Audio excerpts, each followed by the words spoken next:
এর power zero সমান one.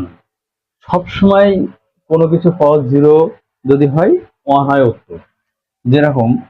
এবং এখানে আরেকটা কথা বলা আছে, এখানে একটু শর্ত দেওয়া আছে কিন্তু, হ্যাঁ, এই শর্তটা মনে রাখতে হবে, এ সমান জিরো হবে না। আসসালামু আলাইকুম প্রিয় শিক্ষার্থী, আজ আমরা সূচকের খুঁটিনাটি শিখব।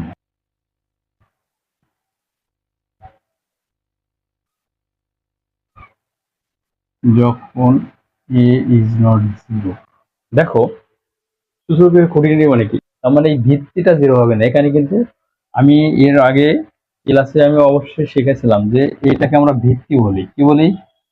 ভিত্তি। ভিত্তি মানে নিচেই থাকে, এটা হলো ভিত্তি। আর এটা হলো পাওয়ার বা সূচক।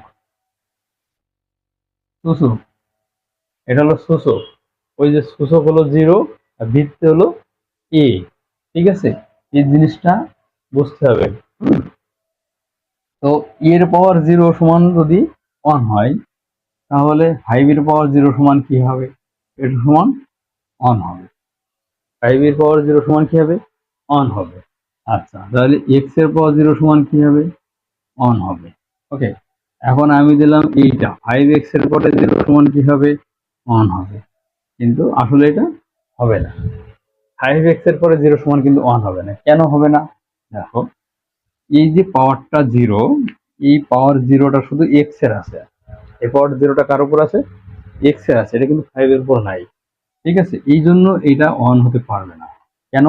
দেখো, এটা ফাইভ গুণ ওয়ান, কারণ এই এক্স এর পাওয়ার জিরো মানে ওয়ান, আর ফাইভ ফাইভ, তাহলে এটার উত্তর আসলে কি? ফাইভ ওকে ফাইভ, এইটা। কিন্তু যদি এই জিনিসটা এরকম থাকে, এইটা সমান আবার ওয়ান, কেন? এই যে পুরোটার উপরে পাওয়ার জিরো, এই জন্য। ঠিক আছে, এইভাবে তুমি এই জিরোর এই ফ্যাক্টটা তুমি এভাবে ক্লিয়ার করে রাখো। ঠিক আছে।